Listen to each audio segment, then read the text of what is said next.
ने त्रिपुरा में लेफ्ट का किला ध्वस्त करते हुए ऐतिहासिक जीत दर्ज की है। इसके साथ ही नागालैंड और मेघालय में भी बीजेपी सरकार गैर कांग्रेसी दलों के साथ गठबंधन की सरकार बना रही है। इस जीत में त्रिपुरा की जीत सबसे अहम मानी जा रही है, क्योंकि आपको बता दें 25 सालों बाद बीजेपी ने लेफ्ट से सिंहासन छीन लिया है। मोदी और शाह का मैजिक तो इस जीत के लिए जिम्मेदार है ही, लेकिन इस जीत के पीछे कुछ ऐसे नाम भी हैं जिन्हें शायद देश अब तक नहीं जानता। देखिए रिपोर्ट।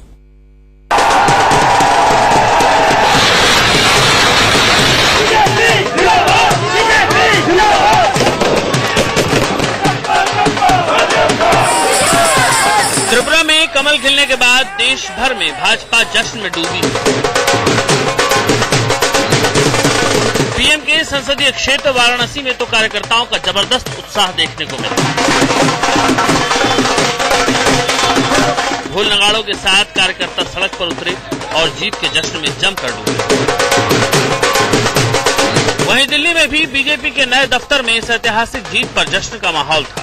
नए दफ्तर में आने के बाद बीजेपी और कार्यकर्ताओं के लिए खुश होने का एक पहला मौका था। और जीत के जश्न में जमकर डूबे। वहीं दिल्ली में भी बीजेपी के नए दफ्तर में इस ऐतिहासिक जीत पर जश्न का माहौल था। नए दफ्तर में आने के बाद बीजेपी और कार्यकर्ताओं के लिए खुश होने का एक पहला मौका था। आज का दिन बहुत ऐतिहासिक है, बहुत ऐतिहासिक है। नए कार्यालय में पहला विजय उत्सव भारतीय जनता पार्टी मना रही है। और दूसरा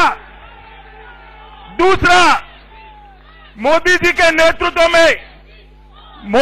नेतृत्व में जो विजय का दिग्विजय रथ चला है, वो रथ घूमता नॉर्थ ईस्ट को भी जीतकर कर्नाटक की ओर जा रहा है।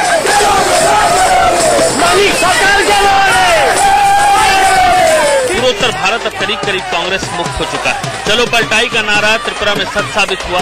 वहीं नागालैंड और मेघालय में बीजेपी अपने सहयोगी दलों के साथ गठबंधन की सरकार बनाती दिख रही है।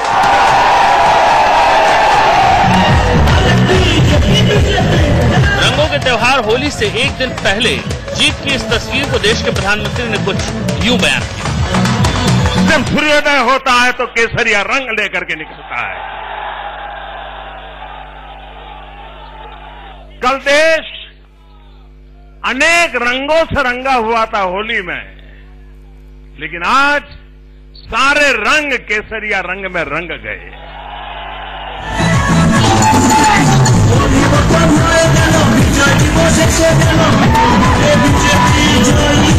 गुजरात की जीत के बाद बीजेपी मोदी के मैजिक के लिए कुछ ऐसा तलाश रही थी जिससे वो देश की जनता के सामने दमदारी से पेश कर सके, और ये जीत उस खाके में बिल्कुल फिट है। वास्तुशास्त्र के हिसाब से इमारत की रचना जो होती है, उसमें जो नॉर्थ ईस्ट का कोना होता है वो सबसे महत्वपूर्ण होता है, और इसलिए सारा फोकस वास्तुशास्त्री नॉर्थ ईस्ट को केंद्र में रखते हुए मकान की रचना का करते हैं। मतलब कि एक बार नॉर्थ ईस्ट ठीक हो गया तो पूरी इमारत ठीक हो जाती है। भाइयों बहनों, आज मुझे खुशी इस बात की है कि मेरे देश का नॉर्थ ईस्ट आज विकास की इस यात्रा का शायद देश में नेतृत्व करने के लिए आगे आया है। इसमें कोई दो राय नहीं कि अमित शाह की रणनीति और पीएम मोदी के भरोसेमंद चेहरे की जीत है, लेकिन पीएम मोदी खुद मानते हैं कि जिन चेहरों ने नॉर्थ ईस्ट में किला फतह किया वो लाइमलाइट से दूर है। सेलिब्रिटी नहीं, कोई बड़ा हीरोइज्म नहीं, एक सामान्य मैं आपका हूं। वहां पर हमारे लीडरशिप ने, और मैं क्रेडिट में उस स्थानीय कार्यकर्ताओं को सर्वाधिक बल देता हूं, तवज्जो देता हूं। अब टीवी वाले और अखबार वाले और पॉलिटिकल पंडित ढूंढे निकलेंगे यार आखिर खास। इन चेहरों की बात कर रहे हैं मोदी, जिन्होंने बीजेपी के सपने को साकार करने में अहम भूमिका निभाई। आज हम उन्हीं चेहरों को सामने लाने जा रहे हैं जो त्रिपुरा की जीत में तुरुप का इक्का साबित हुए। 25 साल पुरानी माणिक सरकार को बाहर का रास्ता दिखा देना आसान नहीं था। इसके लिए बीजेपी ने आज से नहीं बल्कि साल 2014 से ही मेहनत शुरू कर दी थी। कमान उन हाथों में दी गई थी जो बहुत कम लोग जानते हैं, लेकिन इनके कमाल ने वो कर दिखाया जिसे विरोधी भाप भी नहीं पाए। इनमें पहला नाम है सुनील देवधर का, जिन्होंने 3 सालों में त्रिपुरा की माणिक सरकार के चक्रव्यूह को तोड़ने में अहम भूमिका निभाई है। देखें। अत्याचारी सरकार, माणिक सरकार, हाय हाय हाय हाय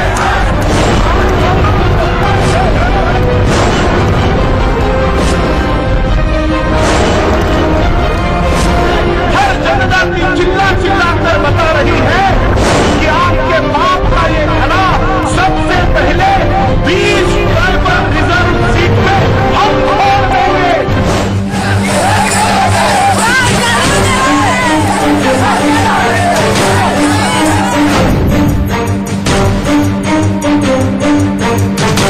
सीपीएम के एक एमएलए जो मिनिस्टर बने, सुनील देवधर। भाजपा के त्रिपुरा प्रभारी सुनील देवधर को त्रिपुरा जीत का मास्टरमाइंड माना जा रहा है। मुंबई के रहने वाले सुनील देवधर बीते 3 साल से त्रिपुरा में माणिक सरकार की जड़ों के नीचे से जमीन खिसकाने का काम कर रहे थे। 37 लाख की आबादी वाले इस राज्य में तकरीबन 7 लाख युवक बेरोजगार हैं। इस बेरोजगारी को सुनील देवधर ने बड़ा मुद्दा बनाया। साथ ही माणिक सरकार के भ्रष्टाचार को जनता के सामने लाने में सुनील देवधर ने अहम भूमिका निभाई।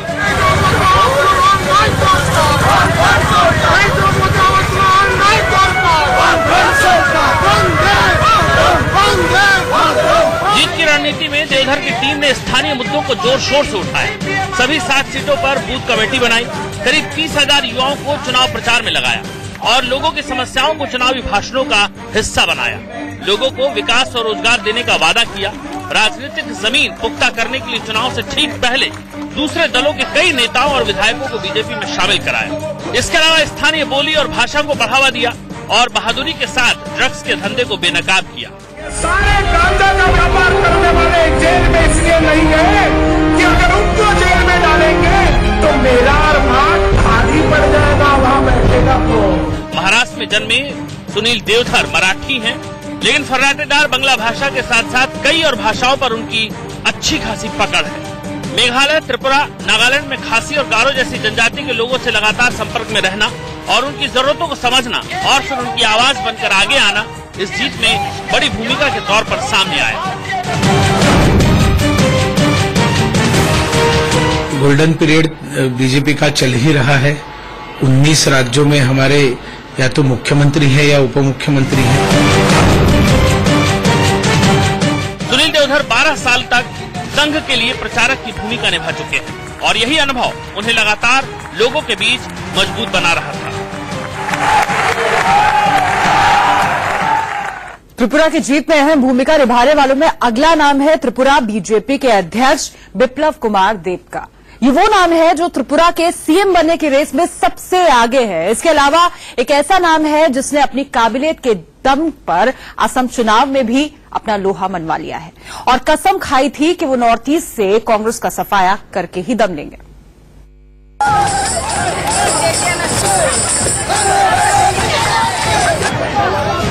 त्रिपुरा की जीत में दूसरा बड़ा नाम है बिप्लब कुमार देब का।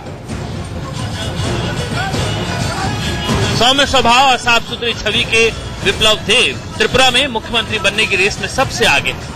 त्रिपुरा की जीत में बिप्लब कुमार देब ने अहम भूमिका निभाई है।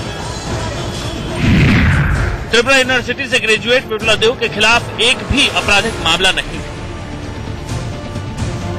बिप्लब कुमार देब के पास त्रिपुरा बीजेपी की कमान थी और उन्होंने बड़े ही धैर्य के साथ जमीनी स्तर पर संगठन को मजबूत किया। बिप्लब कुमार लंबे समय से आरएसएस से जुड़े हुए हैं। राजनीति की शुरुआत भी उन्होंने आरएसएस से जुड़ने के बाद ही की। बिप्लब में गजब की संगठनात्मक क्षमता है और इसी क्षमता का परिणाम त्रिपुरा में जीत के जरिए सामने आया। 48 साल के बिप्लब कुमार देब ने इसी साल पहली बार चुनाव में अपनी किस्मत को आजमाया। पहली बार चुनाव लड़ रहे बिप्लब कुमार ने पश्चिमी त्रिपुरा की बनमालीपुर सीट से किस्मत आजमाया। ऑल इंडिया तृणमूल कांग्रेस के कुहेली दास को करारी शिकस्त देकर जीत का परचम लहराया है। बिप्लब कुमार देब ने त्रिपुरा में सियासत का खूनी चेहरा अपनी आंखों से देखा है। सड़कों पर खून खराबा और कार्यकर्ताओं की हत्या होते देखा है। इन विपरीत हालात में पार्टी को मजबूती से खड़ा रखने की जिम्मेदारी विप्लव कुमार देव पर थी। यही वजह रही कि त्रिपुरा की ऐतिहासिक जीत को बीजेपी अध्यक्ष और देश के प्रधानमंत्री मोदी ने उन कार्यकर्ताओं के नाम कर दिया जिन्होंने बलिदान दिया। मुख्यमंत्री बनने की दौड़ में विप्लव कुमार देव का आगे होना त्रिपुरा के लोगों के लिए हैरान करने वाला नहीं है, क्योंकि लो प्रोफाइल रहकर विप्लव कुमार देव ने अपनी जिम्मेदारियों को बखूबी निभाया है। त्रिपुरा की इस जीत में तीसरा नाम है हेमंत बिश्व शर्मा का। कांग्रेस मुक्त मिशन को आगे बढ़ाते हुए हेमंत बिश्व शर्मा ने त्रिपुरा में पहले टीएमसी और कांग्रेस के विधायकों को अपने पाले में लिया। इसके बाद असम की तर्ज पर IPFT indigenous people party of Tripura के साथ गठबंधन किया, जिसका फायदा ये हुआ कि पहाड़ी इलाकों में मतदाताओं का झुकाव स्वाभाविक तौर पर बीजेपी के साथ हो गया। ये वही हेमंत बिश्व शर्मा हैं जिन्होंने साल 2016 में असम में केसरिया झंडे को लहराने में अहम भूमिका निभाई थी। हेमंत बिश्व शर्मा कांग्रेस से जुड़े हुए थे, लेकिन कांग्रेस ने हेमंत बिश्व शर्मा की काबिलियत को पहचानने में चूक कर दी और वही चूक कांग्रेस को भारी पड़ी। कहा जाता है कि हेमंत बिश्व शर्मा को राहुल गांधी से मिलने का समय नहीं दिया था। इस अपमान की वजह से हेमंत बिश्व शर्मा ने कांग्रेस का दामन छोड़ दिया। असम चुनाव से पहले उन्होंने बीजेपी ज्वाइन की और कांग्रेस को सत्ता से बाहर करने में अहम रोल अदा किया। असम के बाद त्रिपुरा में उन्होंने ऐसी सियासी चौपाल बिछाई कि कांग्रेस यहाँ चारों खाने चित नजर आई। त्रिपुरा की इस जीत में चौथा नाम है राम माधव का। उत्तर पूर्व के प्रभारी और भाजपा के महासचिव राम माधव को हर कोई जानता है, लेकिन वो कभी लाइमलाइट में नहीं रहे। बेहद शांत और कम बोलने वाले राम माधव को जमीनी स्तर पर कार्यकर्ताओं को जोड़कर रखने में महारत है। राम माधव की काबिलियत को जम्मू कश्मीर में PDP और भाजपा की गठबंधन सरकार के तौर पर देश देख चुका है। दो विपरीत विचारधाराओं को एक मंच पर लाकर राम माधव ने अपनी नेतृत्व क्षमता का परिचय दिया और वो उत्तर पूर्व में देखने को मिला। बीजेपी 3 राज्यों में अपनी सरकार बनाने जा रही है। बीजेपी की जीत लगातार उसके मनोबल को और बढ़ा रही है और विरोधियों के मनोबल को हिला रही है। फिलहाल ऐसा कोई चेहरा खड़ा नजर नहीं आ रहा है जो बीजेपी के जीत के इस रथ को रोक पाए। बीते 4 साल 23 राज्यों में चुनाव हुए और सिर्फ 2 में ही कांग्रेस जीत दर्ज कर पाई है। ऐसे में सवाल ये उठता है कि क्या वाकई बीजेपी का सपना सच होने वाला है और कांग्रेस मुक्त भारत का जो सपना था वो बहुत जल्द पूरा होने वाला है।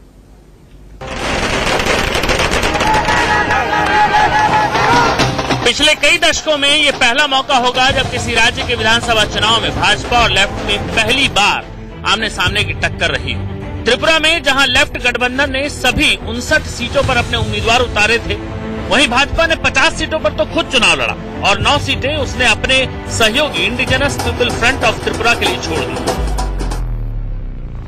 2013 के चुनाव में 50 में से 49 पर जमानत जब्त करवाने वाली बीजेपी इस बार गठबंधन के साथ 43 सीटों पर जीत दर्ज करने में कामयाब रही। बीजेपी के शानदार प्रदर्शन का सबसे बड़ा कारण रहा सत्ता विरोधी लहर। 25 साल से लेफ्ट पार्टी की सरकार थी और पिछले 20 साल से माणिक सरकार त्रिपुरा के मुख्यमंत्री थे। दूसरी वजह यह रही कि 2014 में एनडीए की केंद्र में सरकार आने के बाद बीजेपी ने पूर्वोत्तर के राज्यों पर खासा ध्यान दिया है। ये नॉर्थ ईस्ट के लोगों के लिए सरप्राइज था कि अब दिल्ली में एक ऐसी सरकार बैठी है कि दिल्ली के अंदर नॉर्थ ईस्ट के किसी लड़के के साथ कुछ अन्याय हो तो उसके लिए इतनी संवेदनशील है। सबसे पहला मैसेज 2014 में चला गया। बीजेपी ने यहां मुकाबले को माणिक सरकार बनाम मोदी सरकार बना दिया। खुद मोदी ने त्रिपुरा में 4 चुनावी रैलियां की। इसके अलावा यूपी के सीएम योगी आदित्यनाथ और राष्ट्रीय अध्यक्ष अमित शाह समेत कई बड़े नेताओं ने रैलियां की। चुनाव से पहले कांग्रेस के विधायकों ने पार्टी का साथ छोड़ा। इसमें कई विधायक बीजेपी में शामिल हुए और चुनाव में कांग्रेस के पास कोई चेहरा नहीं बचा और इसका फायदा बीजेपी को मिला। बीजेपी ने सबसे ज्यादा ट्राइबल वोटरों पर ध्यान दिया क्योंकि 30% सिर्फ ट्राइबल हैं और ट्राइबल की 20 सीटें लेफ्ट का गढ़ थी। दरअसल लेफ्ट भी एक काडर बेस पार्टी है और बीजेपी के काडर ने त्रिपुरा में उसे कड़ी चुनौती दी। उत्तर पूर्व के मौजूदा 3 राज्यों के चुनाव से पहले 23 राज्यों में चुनाव हुए, जिनमें से कांग्रेस के हाथ सिर्फ 2 राज्य ही आए। 3 राज्यों की जीत से बीजेपी के हौसले बुलंद हैं और कांग्रेस कोने में सिमटती जा रही है। और मोदी का कांग्रेस मुक्त भारत का सपना न सिर्फ साकार होता नजर आ रहा है, बल्कि 2019 में विपक्ष के लिए एक बड़ा खतरा भी बनता जा रहा है। और इसी रिपोर्ट के साथ हमें रुकना होगा कुछ पलों के लिए, लेकिन देश और दुनिया की हर अहम खबर के लिए आप बने रहिए सिर्फ इंडिया न्यूज के साथ।